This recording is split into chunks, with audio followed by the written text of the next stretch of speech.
రాష్ట్రబిందు గారు. మరి వండర్ రామ్మోహన్ రావు గారు, నమస్తే అండి. రామ్మోహన్ రావు గారు, నమస్తే రహీం గారు.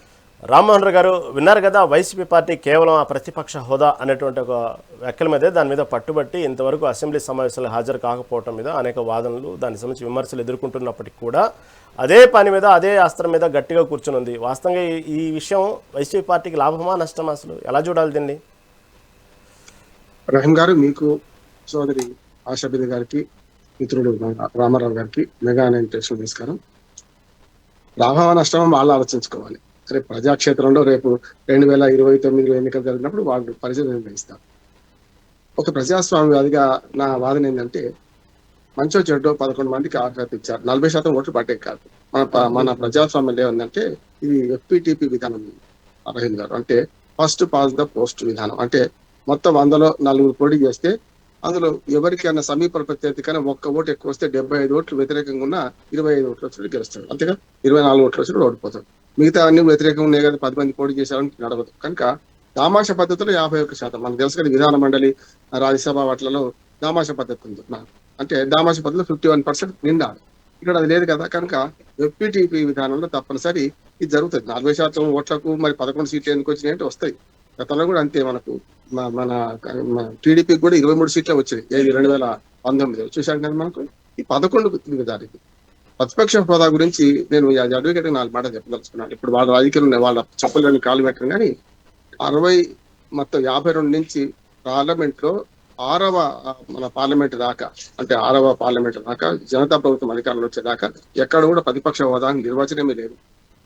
1977లో జీతాలు ఇవ్వాలి కదా, మరి ప్రతిపక్ష నాయకుడు హోదా ఇస్తే అని చెప్పి కేబినెట్ హోదా ఇచ్చుకుంటూ ప్రతిపక్ష నాయకుడు జీతం చేసుకుంటూ వారు జీతాల సాలరీస్ యాక్ట్ లో మాత్రమే పేర్కొన్నారు. ఎక్కడ కూడా ప్రతిపక్షంకు 10% ఉన్నారని ఎక్కడ లేదు, రూల్ లేదు, రాజ్యాంగంలో లేదు, ఎక్కడ రూల్ లేదు. అందులో కూడా 77 యాక్ట్ లో కూడా మన దానిలో కూడా ఎక్కడ కూడా 10% ఉండాలని రూల్ లేదు.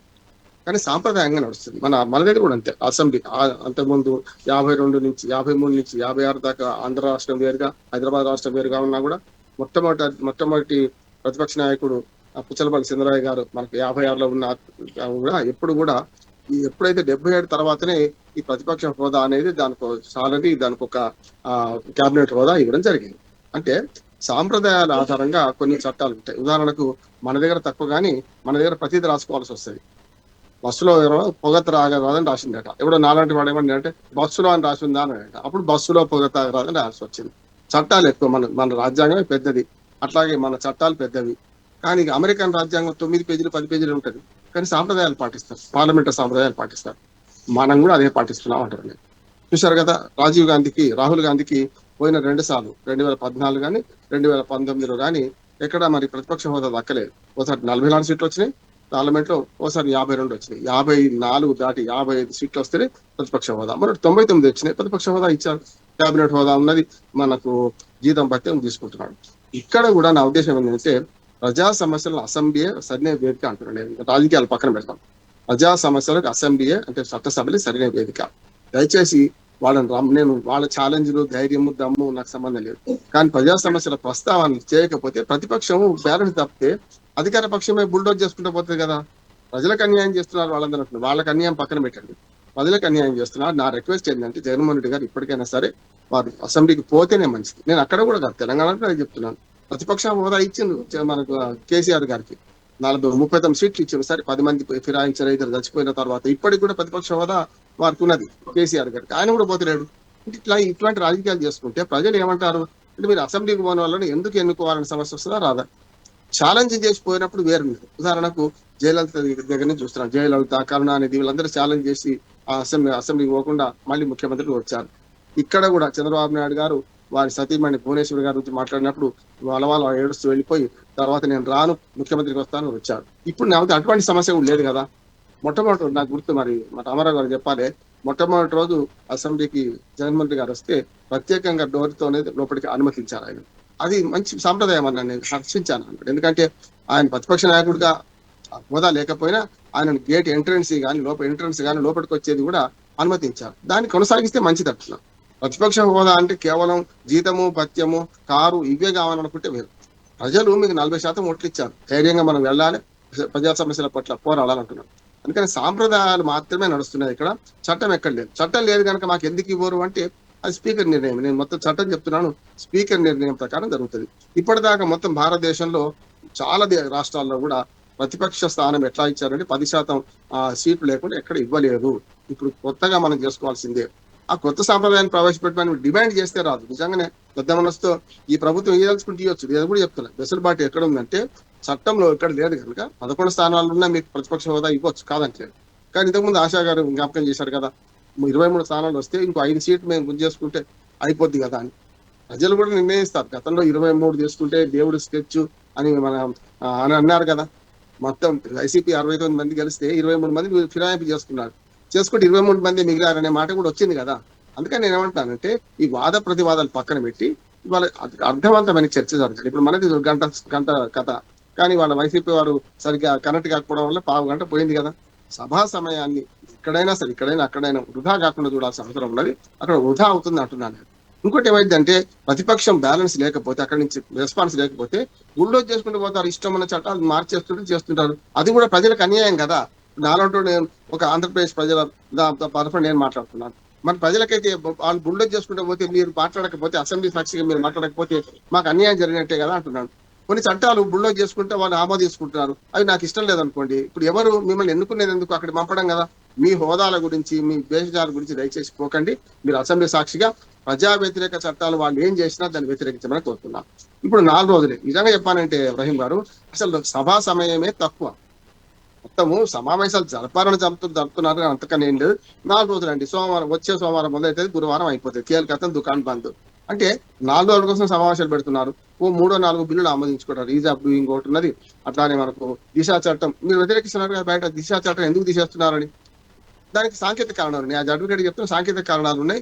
అది బిఎన్ఎస్ చట్టం వచ్చిన తర్వాత దాన్ని తీసేయాల్సిన అవసరం వచ్చింది. అది ఎందుకు తీసేస్తారని గట్టిగా ప్రశ్నించండి మీరే. అక్కడ గట్టిగా నేను కూడా దిశా చట్టం ఎందుకు తీసేస్తారని అడుగుతున్నాను అనుకోండి. ఆ మాట మీరు అడగండి. నేను అడిగితే చెల్లదు. నేను పౌరుడిగా రోలమిద్దరు. మీరు పౌరులు కాదు కదా. అక్కడ 11 మంది అసెంబ్లీ సభ్యులు మీరు ఉన్నారు కదా.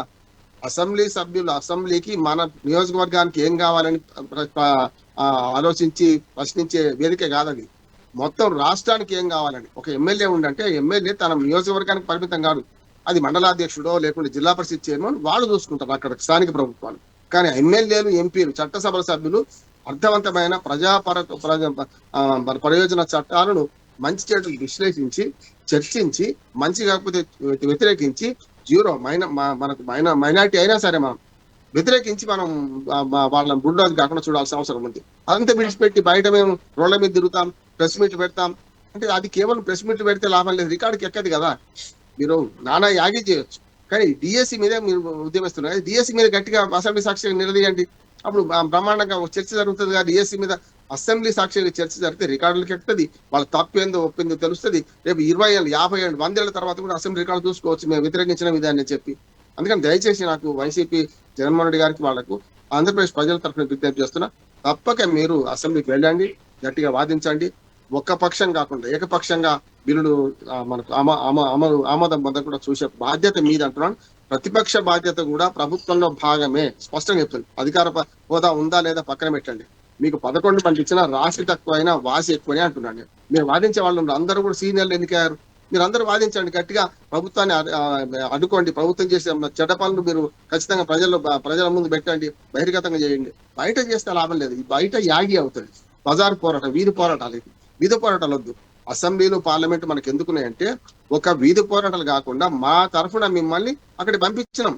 చట్టసభ సభ్యులను ప్రజా ప్రాతినిధ్య చట్టంలో స్పష్టంగా పేర్కొన్నారు. వార్డు మెంబర్ నుంచి పార్లమెంట్ మెంబర్ దాకా మా ఆకాంక్షలు తీర్చడానికి వార్డు మెంబర్ అయితే పంచాయతీకి, సర్పంచ్ అయితే మొత్తం గ్రామ పంచాయతీకి, మండలం అయితే ఎంపీటీసీని, జిల్లా అయితే జడ్పీటీసీని, ఇట్లా ఎంపీలు, ఎమ్మెల్యేలు మేము ఎందుకు అనుకుంటున్నాం?